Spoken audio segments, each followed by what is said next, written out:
Islamic Research Center. اپنے دل کو خوبصورت بنائیے. وَزَيَّنَهُ فِي قُلُوبِكُمْ. یہ ایمان اور ایمان کے ثمرات دل میں ہی سجائے جائیں گے. جس رب نے تمہارے دل میں ایمان کو سجانا ہے اس دل کو خوبصورت بنائیے.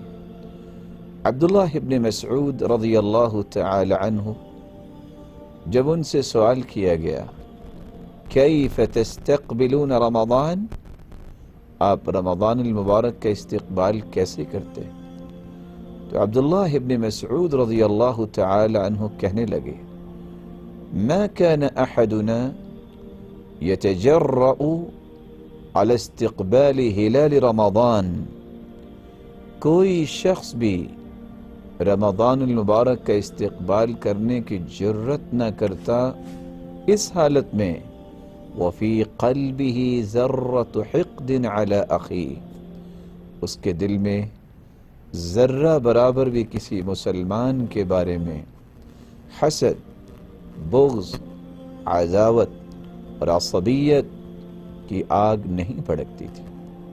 اپنے دل کو ان تمام قسم کی مذموم صفات سے پاک کیجیے.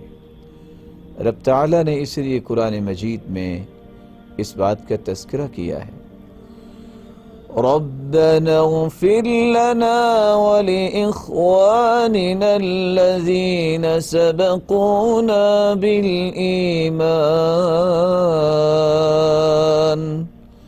ولا تجعل في قلوبنا غلا للذين آمنوا ربنا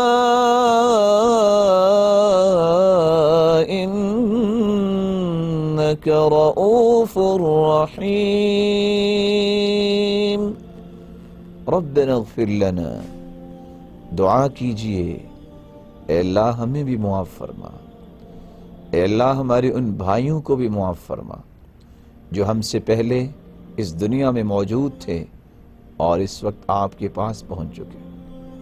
وَلَا تَجْعَلْ فِي قُلُوبِنَا غِلًّا لِلَّذِينَ آمَنُوا، ایمان والوں کے بارے میں اے اللہ ہمارے دل میں کوئی گرہ نہ ہو، کوئی حسد اور بغض اور کینہ اور عداوت نہ ہو. اے اللہ، اے ہمارے پالنے والے، تو بہت ہی رحیم اور رؤوف ہے.